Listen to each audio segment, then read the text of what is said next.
Inyong mapapakinggan ang programang Know Your Bible. Alamin ang inyong Biblia. Hatid sa inyo ng World Radio International and is supported by Church of Christ. Narito na si Brother Daniel Oliva. Magandang umaga po mga kaibigan at mga kapatid. Ito na naman ang programang Alamin ang inyong Biblia, Know Your Bible Program. Hatid po siya ng World Radio International through White Sparrow Road, Church of Christ, and West Monroe, Louisiana, USA. Yung po lingkod na nagbibigay ng mensahe, Brother Dan Oliva. Ito na po ang third Sunday of the month of February 2026. At ang pag-uusapan po natin ay pinamakitan kong Making Sabbath Day Holy. Is it a perpetual command? Ang basis po ng ating pag-aaral ay Exodus chapter 20, verses 8 to 11.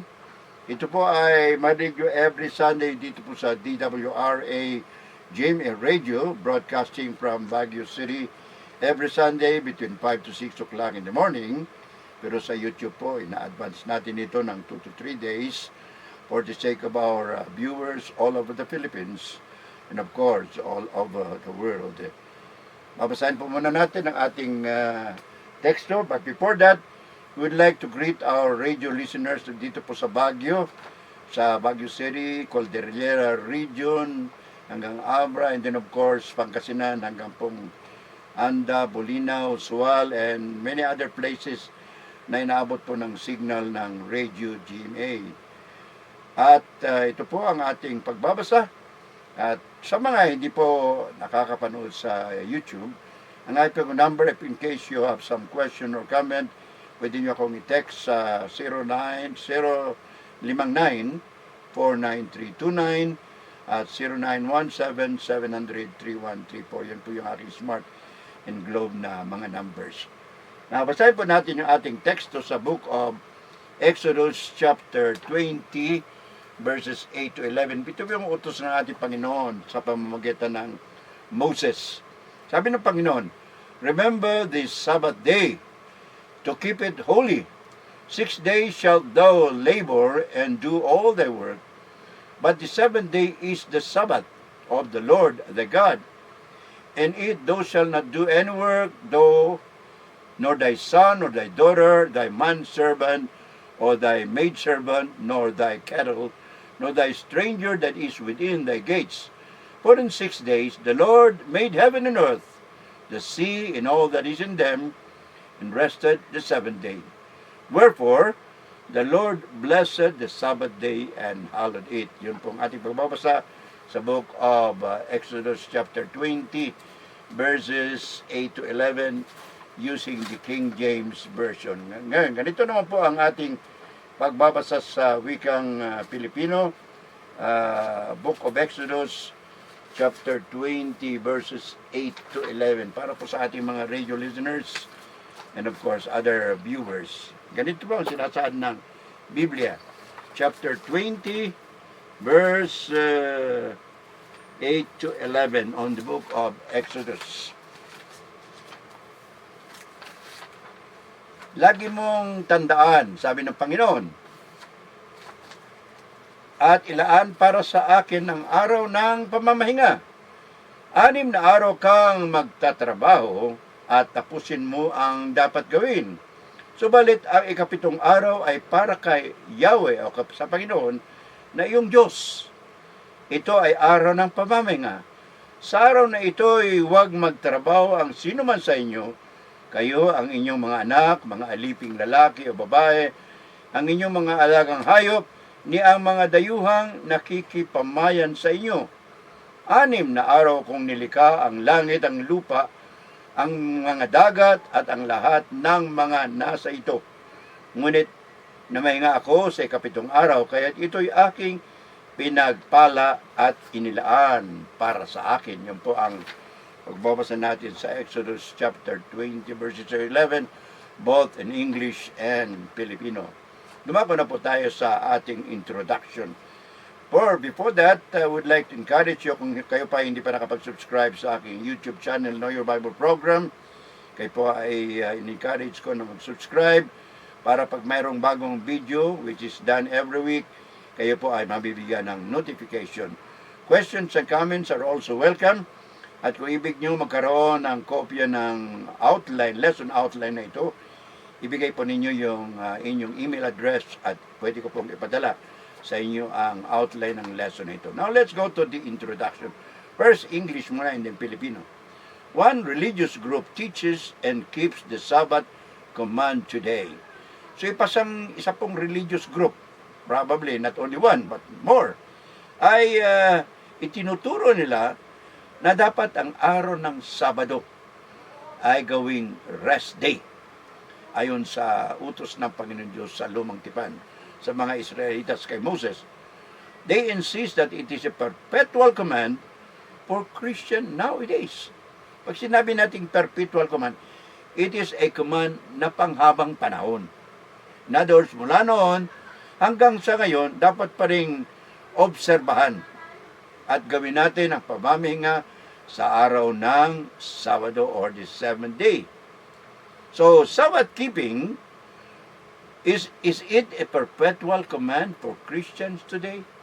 So, ang katanungan po na sasagutin natin sa ating pag-aaral na ito, ang pag-obserba sa araw ng Sabado bilang pamamahinga, ito ba ay para sa mga Kristiyano hanggang ngayon at hanggang sa katapusan ng mundo? Ito ang ating sasagutin sa pag-aaral natin ito. Now, we will study at least 4 parts of the lesson. Number 1, to whom was the Sabbath day given originally? Kanino ba ibinigay ang araw ng Sabado bilang pamamahinga? Originally speaking, kanino ba talaga inuna? Number 2, the penalties imposed on the violators of the Sabbath. Ano po yung mga parusa kapag ang isang tao ay nilabag niya ang araw ng pamamahinga or the Sabbath day observation? Number 3, did Jesus fulfill or abolish the Decalogue and the law? Inalis ba ni Kristo ang 10 utos at ibang pautusan pa sa Lumang Tipan na ibinigay ng Diyos sa pamamagitan ni Moses? Number 4 question, reasons Christians are not to keep the Sabbath today. Mga dahilan kung bakit hindi dapat obserbahin ang araw ng Sabado o pamamahinga sa ating kapanahunan ngayon. So yun po yung 4 na ating pag-aaralan. Sana nasusundan nyo ang ating pag-aaral. At kung may mga teksto po na binibigay natin, mangyari pong basahin din ninyo o kaya naman, pwede kayo mag-take notes. At sinabi ko nga kanina, kung wala po kayong email address, ibigay nyo at pwede ko pong ipadala ang lesson outline na ito sa inyo para masundan nyo po talaga ang mga argumento na inilalagay natin dito. So the first problem that we will answer, to whom was the Sabbath day command originally given? Kanino ba talaga ibinigay ng Diyos ang araw ng pamamahinga, ang 7th day, as a day of rest? Well, keeping the Sabbath day holy was actually part of the Decalogue given by God to the Israelites. So kung titingnan nyo yung 10 Commandments or the Decalogue or the Decalogo, ito po ay binigay ng Diyos sa mga Israelitas ayon sa Exodus chapter 20 verses 8 to 11. Okay, so mga unang binigyan, mga Israelitas. Tawag sa kanila Israelitas because Jacob was renamed Israel, and then when he wrestled with the angel, ang pangalan niya po ay pinalitan from Jacob to Israel. So makikita natin ayon sa book of Nehemiah, also Nehemiah chapter 9 verse 13 to 14, it was originally given to the Israelites in Mount Sinai after they came out of the land of Egypt. Sabi doon sa Nehemiah chapter 9 verse 13 and 14, the Lord came down from heaven and onto the Mount Sinai. Bumaba sa langit ang Diyos mula sa langit at doon ay humimlay sa bundok ng Sinai at ibinigay niya yung 10 kautusan kay Moses at iba pang mga kautusan. Yun po sinabi sa book of Nehemiah chapter 9 verse 13 and 14. It was a perpetual command from Israel to Israel from Moses till Jesus came into this world. Kung babasahin po natin Sa Exodus chapter 31 verse 16 to 17, sabi ng Panginoon Diyos, ito ay utos sa inyo panghabang panahon. Yung panahon po ay mula ng panahon ni Moses hanggang sa panahon ng ating Panginoong Jesucristo. Mamaya po mababasahin natin yung mga teksto na yan. Ayan, ang hangganan nito ay ng kapanahonan ng ating Panginoong Jesucristo. We'll go to the last part of our lesson this morning at babasahin natin yung mga teksto na yan. So, according to the book of Colossians, chapter 2, verse 14 to 17. Kung meron po kayong Biblia, sundan po natin yung sinabi ni Apostol Pablo dito sa Colossus, chapter 2, verse 14 to 17. Ito po napakalaga mga kaibigan at mga kapatid. Basahin po natin upang hindi tayo mawala sa ating pag-aaral sa book of Exodus and then the book of Colossians. Colossians chapter 2, verse 14 to 17. Ito pong sinasabi natin dito sa ating teksto.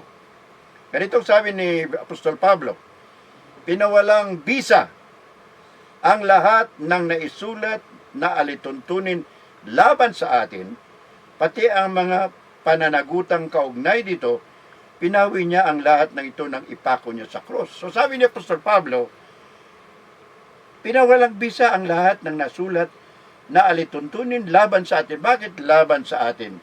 Kasi nga walang nakakasunod sa Old Testament law. The Old Testament law requires 100% obedience at wala mang sino mang tao, kahit isa, na nakasunod po ng 100% ng Old Testament law. Especially the celebration of the Sabbath. Pero yung Sabbath po, very stricto sila dyan. Yung ibang commandments, hindi nila sasunod. Bakit importante yun? Kasi sinabi ni Santiago, sabi ni James, if you violate one of these commandments, you are guilty of all. So probably hindi nila binaviolate yung Sabbath, but they also violate the other parts of the Ten Commandments. So they are still guilty of the other commandments. So yun pong ibig sabihin yan. So wala pong nakasunod. Sabi ni Apostol Pablo dito sa verse 14, verse 15, sabi niya rito, binawi ang lahat ng ito nang ipako niya sa krus, sa pamamagitan ng kanyang kamatayan sa krus, nilupig niya ang mga pinuno at kapangyarihan ng sanlibutan.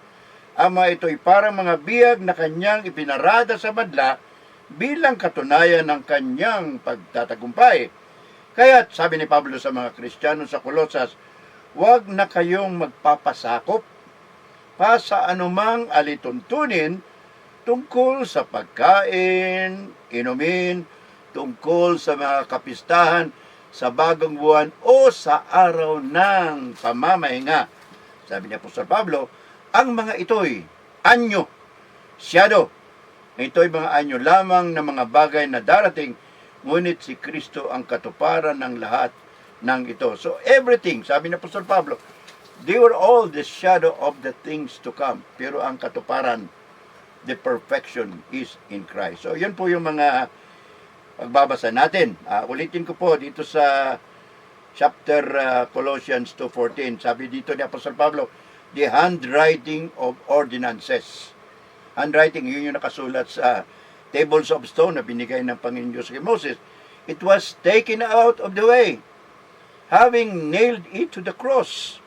So therefore Paul said, let no one judge you with regards to food, drink, festival, new moon, or Sabbath. So nakaspecified po yun. Sabbath. Because these were only a shadow of the things to come, but the substance is in Christ. So yun po yung Colossians chapter 2 verse 14 to 17. But one religious group today, probably hindi lang isa, insists that Christians are to keep the Sabbath day until the return of Jesus. So may mga grupo po. One particular group, sabi nila, ang Sabbath daw ay dapat sundin hanggang sa pagbabalik ni Kristo. That's why they emphasize the word Adventist, and they also emphasize the word Sabbath, kasi naniwala sila sa pag-celebrate ng araw ng Sabado, and they strongly believe that Christ will come back. At sabi pa nga na iba, ang prediction nila, just opinion, Some say that Christ will come back on a Sabbath day. Yun ang parang contention ng iba sa tungkol sa pagbabalik ni Kristo. But of course, the Bible says, no one knows the day nor the hour when the Son of Man will return to earth. Not even the angels or even the Son of Man himself. Question, bakit pati si Kristo hindi niya raw alam? Well, it's not Christ who fixes the date. He gives it to the Father. In other words, yung Ama niya, yun ang magtatakda ng panahon kung kailan siya babalik. And Christ is being subject to the Father kasi nagpailalim siya voluntarily. And if you read the book of Corinthians, sabi ng chapter 15, everything will be turned over to the Father and Christ will be one with the Father and God will be all and in all. Yun ang sabi doon sa 1 Corinthians 15. But this particular religious group believes that Saturday or the seventh day of the week is the biblical Sabbath and remains binding for Christians today as part of the Ten Commandments. Yun, sabi nila, itong grupo na ito, ang keeping the Sabbath day holy o seventh day or the seventh day Sabbath day, yun daw para sa mga Kristiyano na dapat sundin bilang daw bahagi ng Ten Commandments. In other words, yung 10 kautusan, parang neglected yung siyam. Ang importante sa kanila, yung 7th day, the Sabbath. Parang ganun lang ang position nila. Now, let's go to the next topic. What were the penalties imposed of the violators of the Sabbath?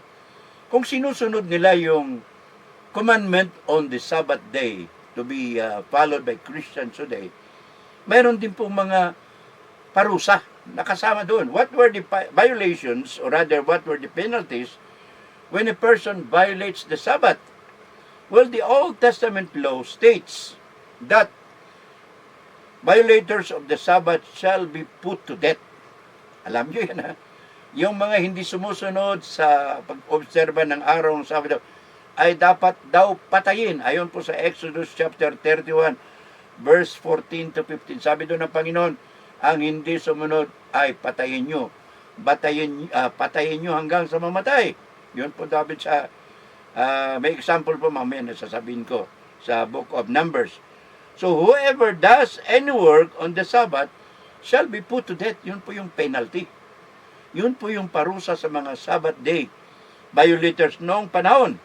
One example, this was the first time that they observed the Sabbath when they were in Mount Sinai. In the book of Numbers, chapter 15, verse 32 to 36, mayroon po silang nakitang isang lalaki, hindi naman nabigyan ng pangalan.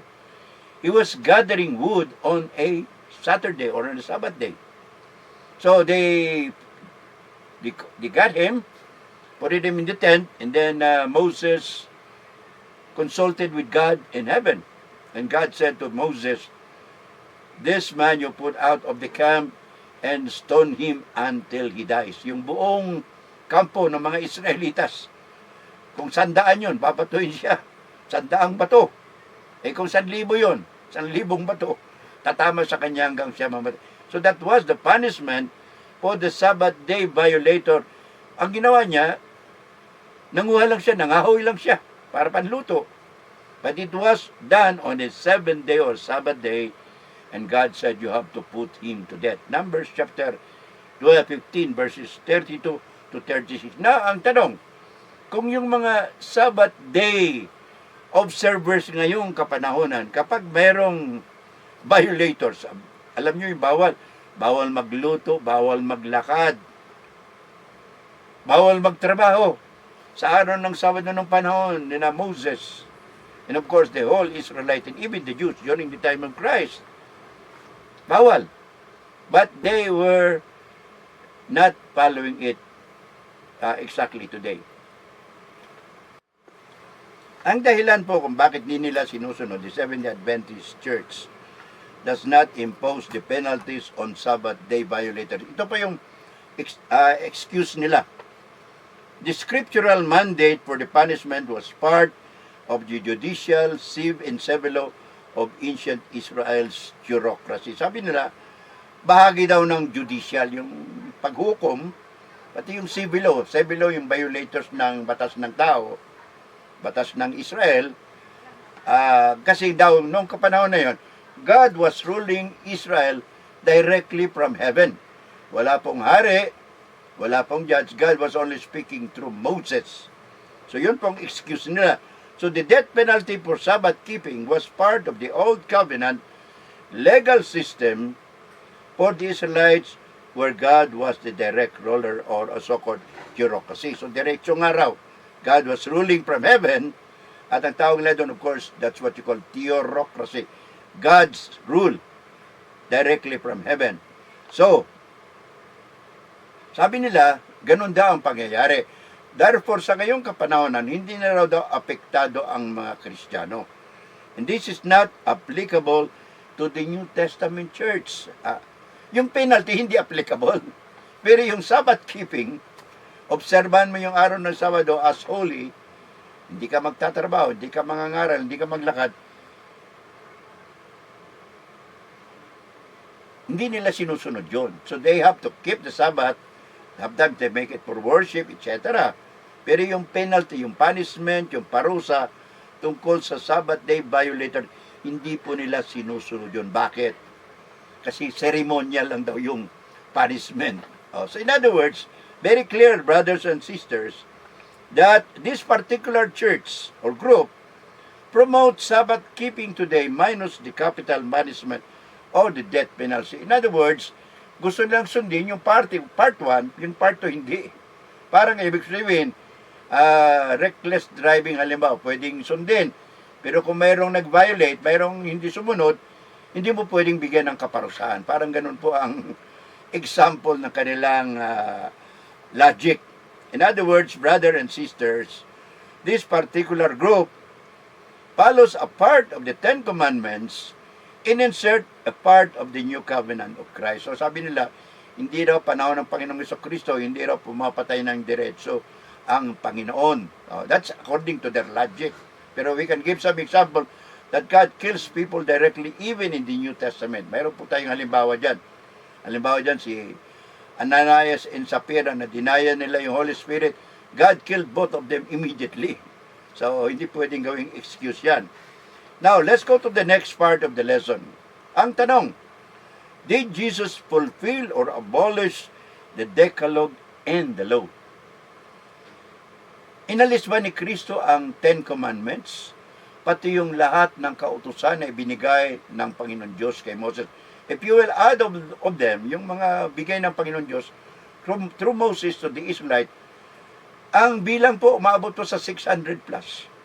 There are more than 600 laws given by God to the Israelites, and of course, the Decalogue, yung nakasulat po sa tables of stone, yun po yung parang constitution nila.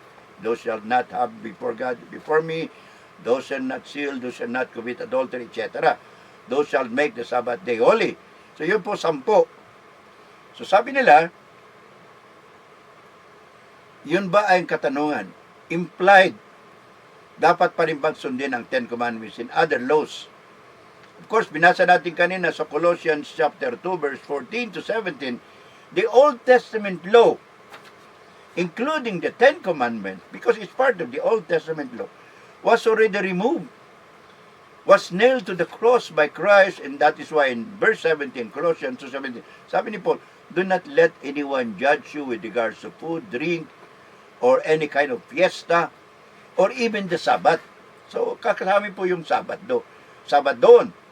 So, kaya lang, they still insist that even today, Christians are supposed to observe the Sabbath day minus the punishment.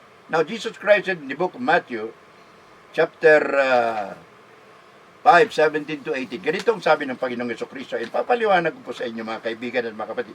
Jesus said, think not that I come to destroy the law or the prophets. I am not come to destroy the law, but to fulfill the law. So sabi ni Kristo, hindi ako naparito para isirain o wasakin ang kautusan at pati na rin ang mga propeta. Dumating ako para sundin ang kautusan, ang buong kautusan, pati na rin ang mga sinabi ng mga propeta. That's what Jesus Christ said in the book of Matthew, chapter 7, verse 17 to 18, using the King James Version. Now, ang tanong, did really Jesus Christ fulfill hundreds of prophecies concerning himself? According to the book of Matthew, chapter 1, 22, chapter 13, 35, John 19, verse 36, Luke 24, 44. Sa mga may YouTube po, makikita nila itong mga verses na ito. But this is in my outline. If you could like to get the outline, I can send them to you sa inyong email. Jesus Christ fulfilled hundreds of prophecies concerning himself during his first coming. So yung unang pagbatay ni Kristo sa mundo, yung more than 100, sabi na natin 600, na mga hula sa Old Testament, tinupad lahat ni Kristo.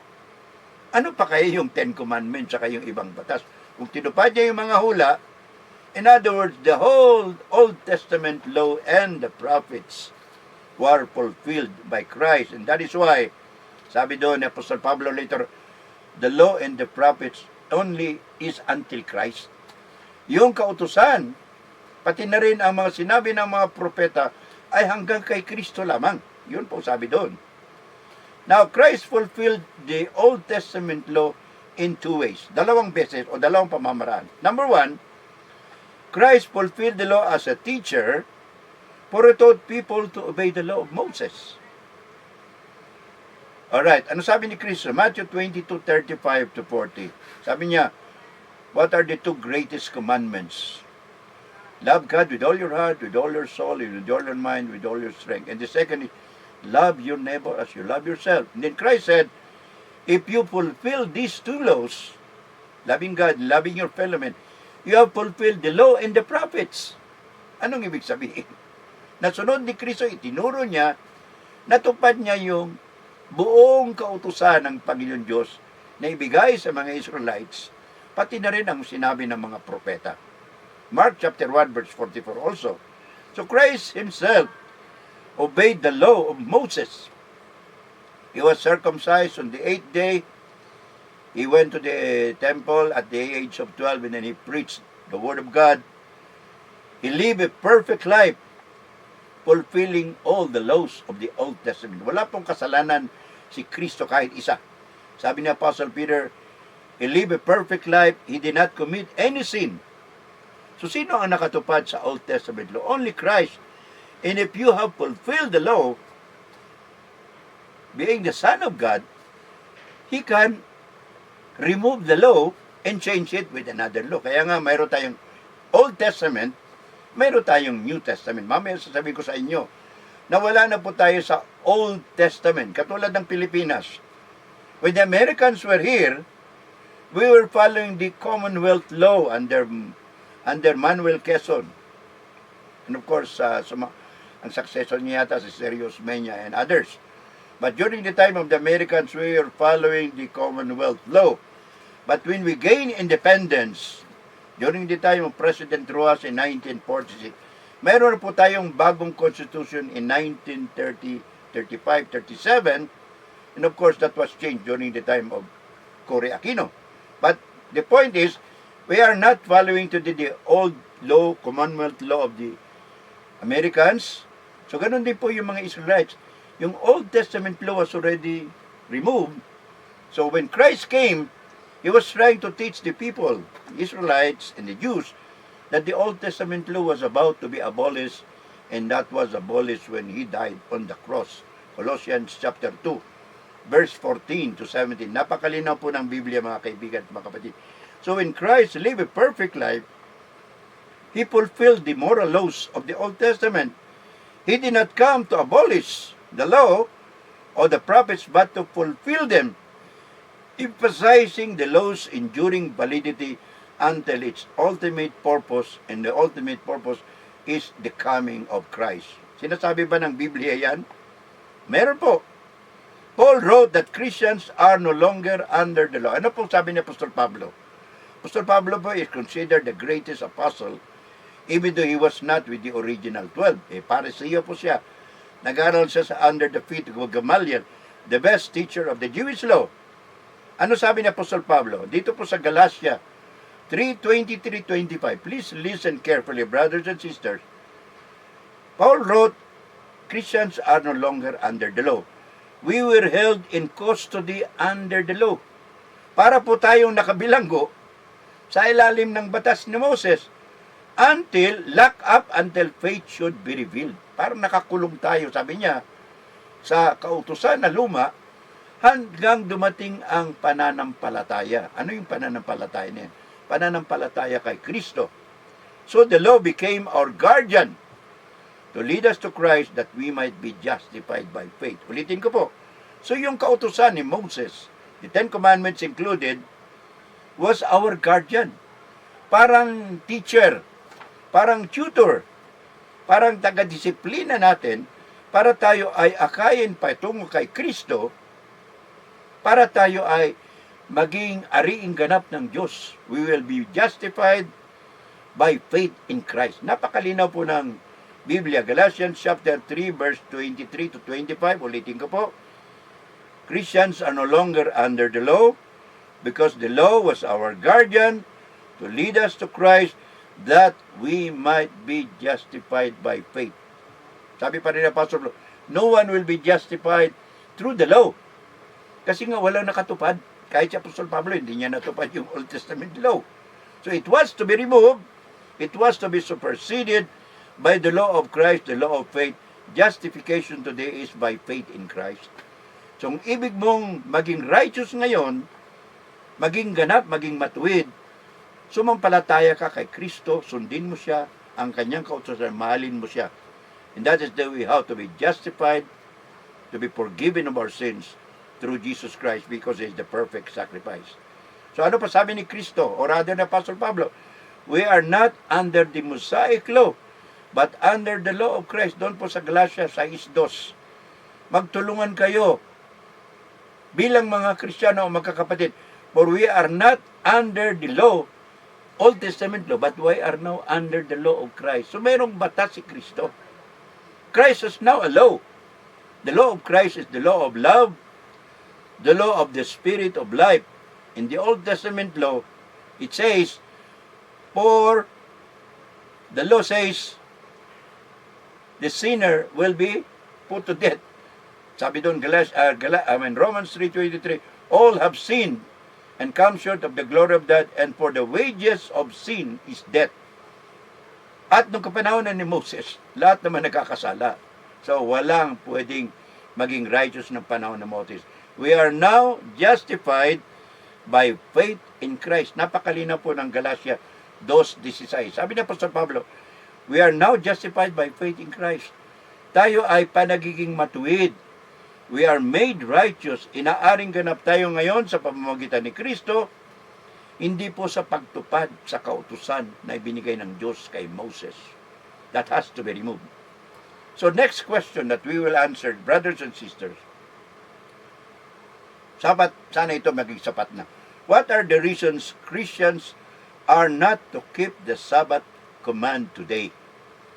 Ano po ang mga dahilan kung bakit hindi dapat sundin ng mga Kristiyano ang Sabbath day or 7th day as a rest day, na hindi sila pwede magtrabaho, at kung magtatrabaho man sila, maglalakad, magluto, ang capital punishment mo ay kamatayan. Pero hindi sinusunod ng mga grupo na yan na sinasabi nila, we should keep the Sabbath until the coming of Christ. Hindi po totoo yung sinasabi nila. The Sabbath was given as a token or sign of the Old Covenant and the prophecy of a future rest. Ganito po sabi ng Exodus 31:12-17, Ezekiel 20:20, to show the Israelites that they were a people separated from the Lord, the Sabbath was given as a sign. Para sila ay maging considered na separate people. Kasi nga 400 years naging alipin sila sa Egypto. Then they got out of Egypt after 400 years, and God gave them the Sabbath day as a sign of rest. Ito yung ikapitong araw, ito yung rest day, para patunay na kayo ay nakapagpahinga na mula sa slavery of 400 years in Egypt. The Sabbath day, brothers and sisters, was given as a reminder of their deliverance from the land of Egypt for 400 years. Deuteronomy chapter 12, verse 15. Chapter 5, verse 12 to 15. The Sabbath was a command to cease or desist from work. Pag araw ng Sabado, hindi talaga pwede sila magtrabaho, hindi pwede magluto, hindi pwedeng mangahoy, hindi pwedeng maglakad. Okay, pati yung mga animals nila hindi rin pwedeng magtrabaho.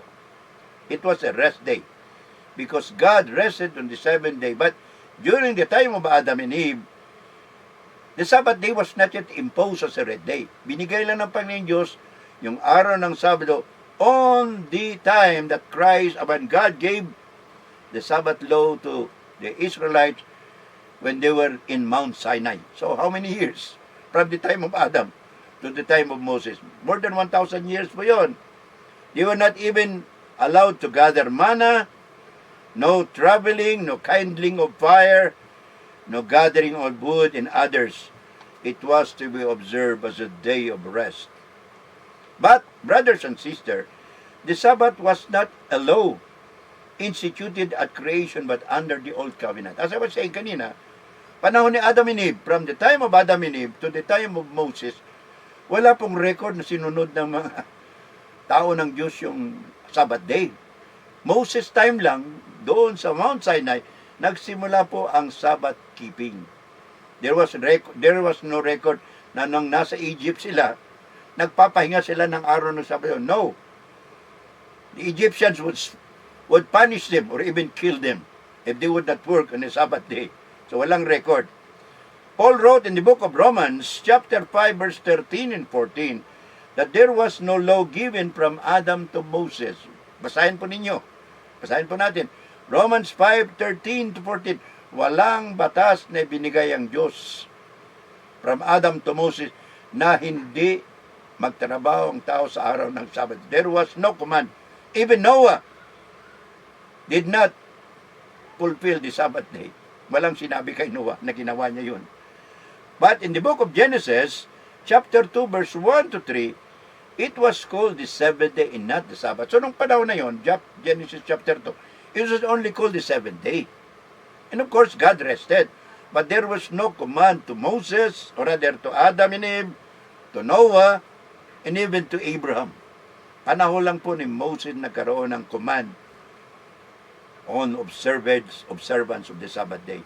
So, isa pa, disobedience to the Sabbath was punishable by death. Exodus chapter 35 verse 1 to 3, napakalinaw na pag may hindi sumunod sa observation ng Sabbath day, magtrabaho sila, maglakad, magluto, mag-gather ng firewood, ang penalty po ay napakatindi. Death penalty. Dadalhin sa labas ng kampo, pagbabatoy ng buong community, buong kapulungan ng mga Israelites.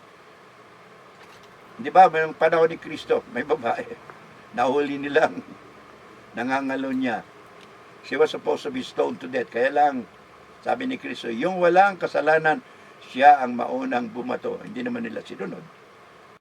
Christians, therefore, brothers and sisters, are not commanded to keep the Sabbath law because it was part of the Old Covenant. Ang main reason why we are not supposed to observe the Sabbath day today or the Sabbath law today, because it was part of the Old Covenant. Wala po tayo sa Old Covenant. Nasa New Covenant na po tayo kapanahonan ni Kristo bago po ang Testamento. The covenant, Old Covenant, had been fulfilled in Jesus Christ. According to the book of Hebrews chapter 4 verse 9, the old law was already fulfilled when Christ came. Hebrews chapter 4 verse 9. Christians now find true Sabbath rest in Christ through faith. Meron po tayong rest day, pero hindi Sabbath day. Doon sa Matthew 11:28, sabi ni Kristo, "Come unto me all ye that labor and are heavy laden, and I will give you rest." Hindi po siya sinabing Sabbath day rest. Spiritual rest, but was not a physical rest. Hindi physical na pamamahinga. Christians now find time through their true Sabbath rest in Christ. It is a symbolic spiritual rest. Jesus even is called the Lord of Sabbath. If you are the Lord of Sabbath, ikaw yung gumawa ng batas, pwede mong baguhin yung batas. Ikaw yung tagagawa eh. Christ is the lawgiver, so He can change the law anytime. In other words, hindi naman sinabi niyang hindi na sundin, kundi during the time of the Israelites, sundin nila. But we are no longer the Israelites. We are the spiritual Israelites today. Jesus was teaching even on a Sabbath day. So Christians, tanong ni Kristo sa mga Israelite, mga Hudyo, will you do good on a Sabbath? Tahimik yung mga Hudyo. But Christ said, if your animal falls into the ditch, you can get him out. So Christ said, you can do good on the Sabbath. The priests worked in the temple in the Sabbath, and they were not guilty of violating the law. So in other words, mayroong excuses o may exceptions sa law of Sabbath. When you do good, when you fulfill God's law in the temple, exempted yung mga Israelites at mga Jewish people today. Brothers and sisters, as we are about to conclude, let me read from the book of Colossians 2:16 and 17 again. Therefore, sabi ni Apostle Pablo, let not anyone judge you by what you eat, you drink, or regard to a religious feast, new moon, or even the celebration of the Sabbath. Ulitin ko po, huwag niyong pabayaan na kayo'y husgahan sa inyong kinakain, inyong iniinom, pag-celebrate ng isang piyesta, o bagong buwan, new moon, or even the Sabbath. These are only a shadow of the things to come. Pag kayo ay nakipagkilala, ano ang tinitingnan nyo? Yung shadow, yung anino, o yung tao? So sabi ni Apostle Pablo in Colossians chapter 2, verse 16, 17, the law, Old Testament law, is but a shadow of the things to come, but the reality is in Christ. So ngayon, na kay Kristo na po tayo, hindi na po tayo required na sundin yung Old Testament law, because we are now under the law of Christ. Conclusion, brothers and sisters, if you have not yet been added to the Lord's church, as described in the New Testament, Matthew 16, verse 18, Acts 2:41 to 47, and Romans 16:16, you have to do the following. Membro ka na ba ng Iglesia ng ating Panginoon sa Kristo? If you are not, sabi ni Kristo sa Mark 16:16, you believes in his baptized shall be saved. Ang sinumang sumasampalataya na babautismuhan ay maliligtas. Magagsisi kayo, sabi ni Pedro, magpabautismo sa pangalan ni Jesus at tatawarin niyo makasalanan at tatanggapin ninyo ang kaloob ng Espiritu Santo. Kapitulo 2, versikulo 38 ng Book of Acts. If you are already convinced, now is the time. Today is the day of salvation. Sabi ni Paul, 2 Corinthians chapter 6, verse 2. Christ is calling you to spiritual rest. Ano sabi ni Kristo? Matthew 11:38 to 30, come unto me, all ye that labor and are heavy laden, and I will give you rest. Take my yoke upon you and learn of me, for I am meek and lowly in heart, and ye shall find rest unto your souls. Yun po yung spiritual rest. For my yoke is easy, and my burden is light. Manalangin po tayo mga kaibigan at mga kapatid. Our Father God, who art in heaven, Lord, we thank you for the message. We thank you for thy Son, Jesus Christ, who came down to earth to save us from our sins, to free us from the Old Testament law, and we are now under his law, the law of faith, the law of love, the law of grace under you. And so we pray, O Lord, that you will bless us continually, and we pray that all those people who keep on saying that the Old Testament law is still in effect today, we pray for them. Thank you also for our supporters, World Radio International, of course, Brother Rico and Sally Canlas of Pampanga, Brother John and Sister Dina of Metro Manila, Sister Rose and Brother John of Talaska of Canada, Brother Ed and Sister Beulah sa California, Brother Greg, Sister Luz, Diyan sa Lingayen, Brother Jonathan, Sister Annalyn Ramos, Brother June and Sister Tess, Diyan po sa Nebasa, and all the brothers and sisters, including my sister and Cebu Evelyn, Brother Nards Tuanyo, and Bibing diyan sa Dao Capiz. Bless them, O Lord, and we pray that your grace and your faith and the true teachings of thy Son, Jesus Christ, will be accepted by people who have not yet learned to accept them. In Jesus Christ, we ask all these things, Lord. Amen.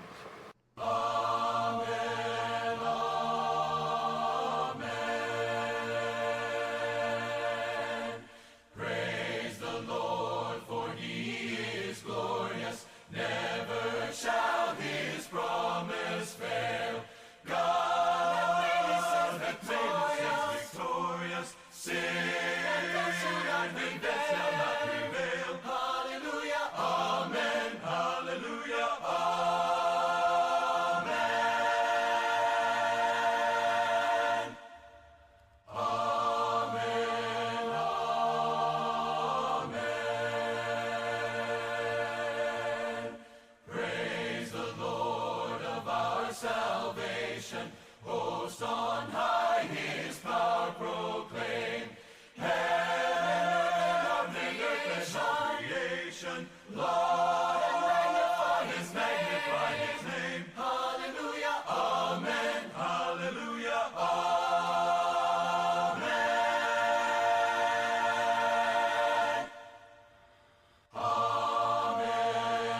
Inyong napakinggan ang programang Know Your Bible.